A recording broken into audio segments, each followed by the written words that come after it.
Muy buenas tardes, bienvenidos, gracias por conectarse. Vamos a iniciar con la clase de este día. Para el día de ahora vamos a ver unos motherboards, ¿verdad? Que tenemos a disposición, digamos, acá dentro de la escuela para ilustrarnos más gráficamente respecto de los diferentes modelos que hemos venido viendo de lo que vendría siendo, digamos, la historia de sus procesadores, ¿verdad?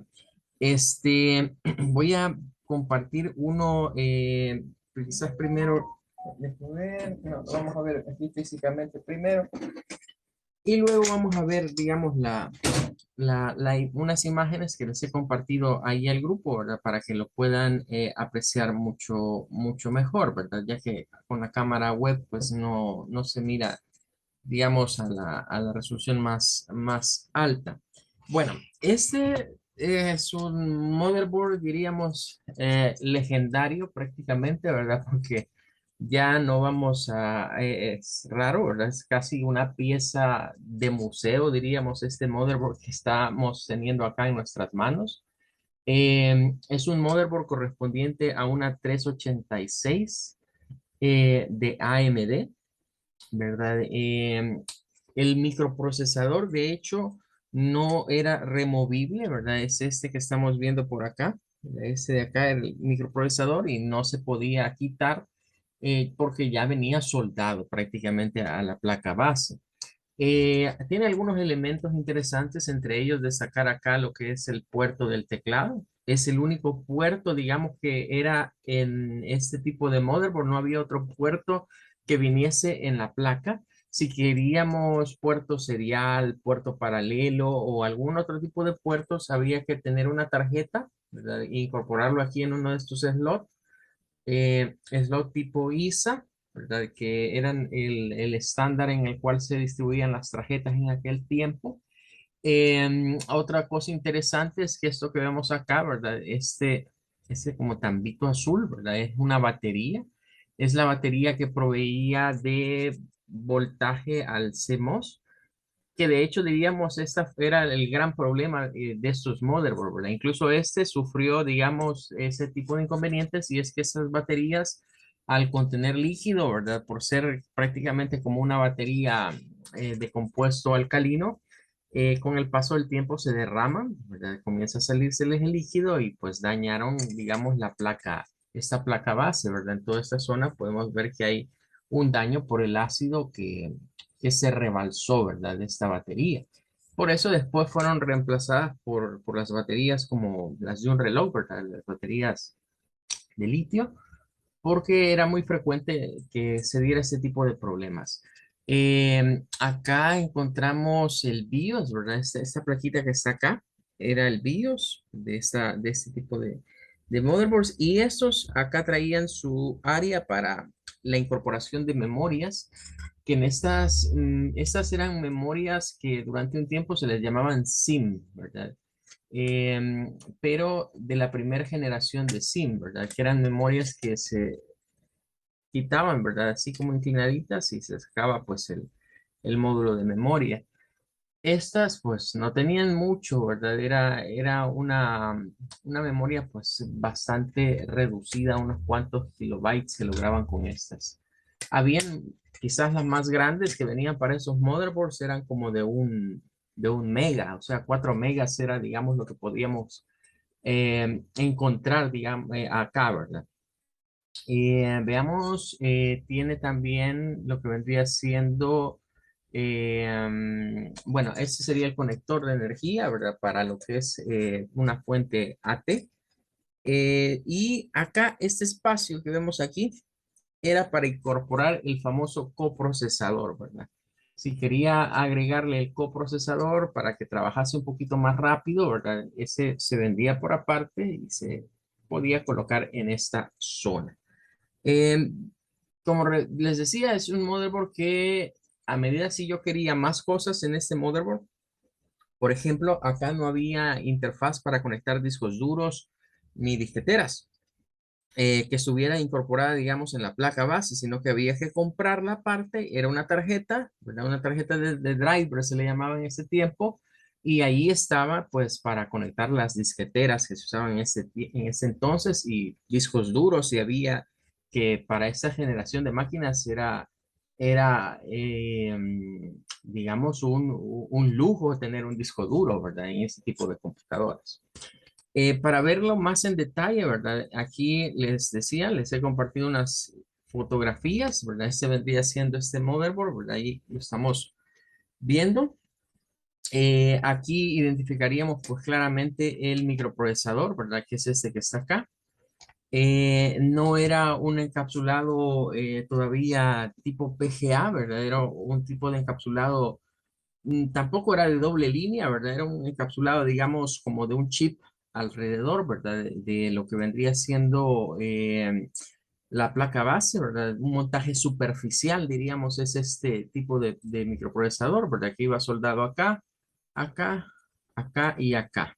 Y claro, ¿verdad? Ese era el logotipo que AMD manejaba en ese tiempo, ¿verdad? Y todavía se parece un poco, pero ha incorporado colores, ¿verdad? No era un logotipo, digamos, muy elaborado, ¿verdad? Pero nos daba una idea, ¿verdad? De que era AMD, ¿verdad? Aquí están las siglas, Advanced Micro Devices. Nos decía que era un AM, ¿verdad? 386, ¿verdad? SX. em, que pues se ponía a la par, digamos, de lo que vendría siendo un Intel que fuese de esa misma generación. Luego el modelo ya específico, ¿verdad? El sello de AMD. Y por acá ya incorporado en algo, ¿verdad? Como ya estaba, digamos, en apogeo el Windows 3.11, pues entonces poner este logotipo de Microsoft, ¿verdad? Con los debidos permisos de Bill Gates, eh, era prácticamente como asegurar, ¿verdad? Que era un microprocesador que soportaba o que tenía las características que hemos mencionado ya en otras ocasiones de lo que vendría siendo el trabajo con sistemas operativos gráficos y la habilidad, digamos, del modo protegido, ¿verdad? Que eso implicaba, ¿verdad? Dentro de estos procesadores. Bueno, vamos a ver, bueno, eso sería, digamos, en cuanto a las características, ¿verdad? Em, el otro, vamos a ver esta otra imagen, permítame, esta otra imagen nos va a ubicar más o menos ya en la era en lo que esto fue fabricado. Vamos a ampliarla un poco más. Bueno, antes de ampliarla, quizás describir los elementos, ya que los vemos mejor, ¿verdad? Por aquí está el teclado, que en ese entonces era un teclado tipo DIN, ¿verdad? Estamos hablando que aquí tendríamos el conector de teclado o de keyboard, ¿verdad? El teclado de estándar DIN es el que se utilizaba en ese tiempo. Eso lo estaríamos ubicando acá. Esta era la batería, ¿verdad? De este motherboard. Esta era su batería. Ya decíamos, ¿verdad? Acá, en esta zona, encontramos lo que vendría siendo el microprocesador.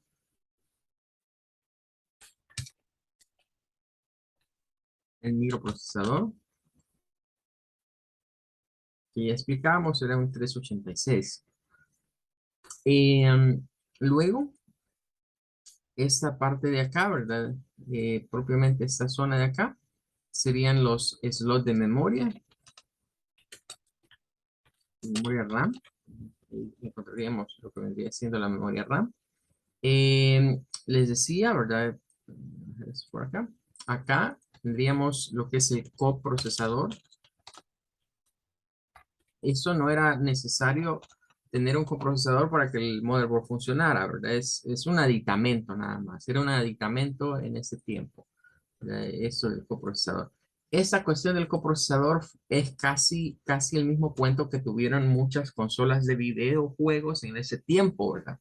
Que el fabricante las hacía con ciertas características, pero les dejaba allí un espacio para después insertar otra cosa que iba a sacar más adelante, ¿verdad? Para mantener, digamos, el mercado en apogeo, ¿verdad?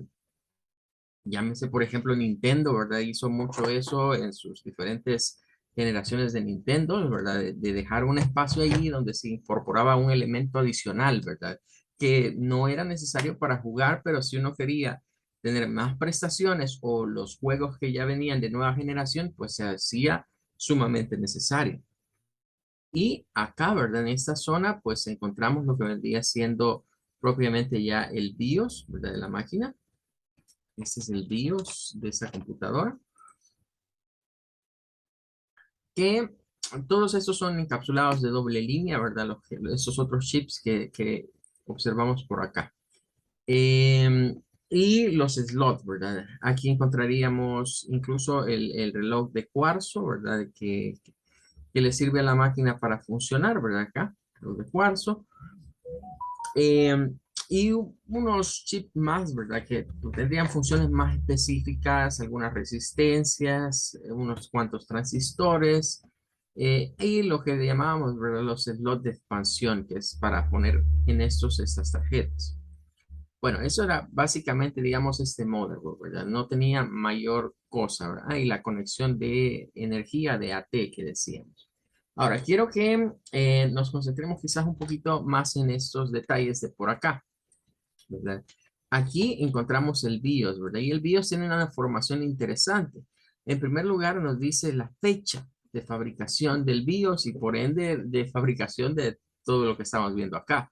Data de 1989, ¿verdad? Quizás aquí no se mira muy bien, pero vamos a tomarle una foto quizás aparte. Pero aquí nos dice 1989. Entonces, esa es la fecha de fabricación de lo que vendría siendo esta placa. El BIOS, ¿verdad? Proporcionado por AMI BIOS, ya en ese tiempo ya AMI se estaba independizando como una compañía destinada a fabricar los BIOS propiamente, ¿verdad? Para un 386SX. Un código de versión incluso nos incorpora esto. Otro dato curioso que podríamos ver al ir tomando en cuenta este motherboard, ¿verdad? Es observar acá eh, su número de serie, ¿verdad? Y por supuesto, lo que vendría siendo la fabricación en ese tiempo, ¿verdad? Este motherboard era hecho en Taiwán. Ya en esas fechas, ¿verdad? Ya existía el hecho de que a pesar de que Intel y AMD tuvieran sus centros de operaciones a nivel mundial en lo que era la zona de Palo Alto, California, o la zona del Silicon Valley, no fabricaban ahí estos componentes, ¿verdad? Estos componentes siempre están asociados, digamos, a esos países asiáticos, ¿verdad? Que fueron, digamos, los que ofrecían mejores costos de producción, ¿verdad? Y por ende, pues estos fabricantes iban a hacer allá sus piezas, ¿verdad? Así que no es de extrañarnos, digamos, de que países como China, Taiwán, Vietnam incluso, sean productores, digamos, de esos chips o de esas tecnologías, ¿verdad? No es algo nuevo, ¿verdad? Porque podríamos pensar que es reciente, pero no, podemos ver de que desde que esto se comenzó a dar, pues ellos comenzaron a involucrarse también dentro de lo mismo. Esta es la batería que les menciono que traían estas generaciones de motherboards y claro, ¿verdad? Aquí podemos observar, ese es el daño provocado por el derramamiento de esa batería interna, ¿verdad? Bueno, eso sería básicamente esa tarjeta madre, ¿verdad? Es una tarjeta madre que esto no se podía quitar si no se tenían las herramientas o, digamos, una pistola de aire, en este caso de calor, ¿verdad? Para poder desoldarlo, ¿verdad? No había otra manera. Así que en aquellos tiempos, cuando una de estas motherboards terminaba, digamos, por estropearse, lo común era desecharla, ¿verdad? Ya sea que se hubiera arruinado el motherboard o que se hubiera arruinado el microprocesador, no importaba cuál estuviera bueno, esto se desechaba, ¿verdad? Porque no había la posibilidad de reemplazar de una manera sencilla el procesador, ¿verdad? Puesto que venía soldado. Y de hecho es una situación que hoy se ha vuelto a dar, ¿verdad? A pesar que los fabricantes comenzaron a buscar la forma en la que esto no necesariamente viniera pegado aquí en la tarjeta madre, y durante muchas generaciones de computadoras vamos a poder encontrar que esto se puede desprender, ¿verdad? Quitar y poner otro. Vemos hoy que en muchas computadoras, en laptop, por ejemplo, ya no se digan tabletas y teléfonos celulares, pues el procesador, ¿verdad? Viene soldado a la placa. Y pues para quitarlo necesitamos, como decíamos, herramientas especiales, ¿verdad? Y un poco de práctica para volverlos a soldar en términos de lo que se conoce como, como soldaduras, ¿verdad? Ya a nivel casi microelectrónico, ¿verdad? Porque estas todavía se pueden trabajar con un cautín, ¿verdad? Con un cautín muy fino. Pero los chips más nuevos es bien difícil, ¿verdad? Ya quererlos trabajar, digamos, solo con base a un cautín. Eh, bueno, entonces con eso estaríamos cerrando la clase de este día, ¿verdad? La idea era ver un par de motherboard, pero ya no nos va a alcanzar el tiempo. Mañana vamos a ver otro, ¿verdad? No tengo a la mano un 486 por acá. Tiene que haber uno, pero no lo tengo en la mano. Pero sí tenemos un 586, ¿verdad? Y de ese, afortunadamente, tenemos uno de AMD y tenemos uno de Intel, ¿verdad? Así que vamos a poder hacer una pequeña comparativa, digamos, entre lo que fue un Pentium y lo que fue el 586 de AMD. Pero eso lo voy a dejar para el día de mañana. Bueno, por el momento nos despedimos hasta acá. Que Dios les bendiga y les espero primero Dios en la clase de mañana. Gracias, ingeniero. Igualmente.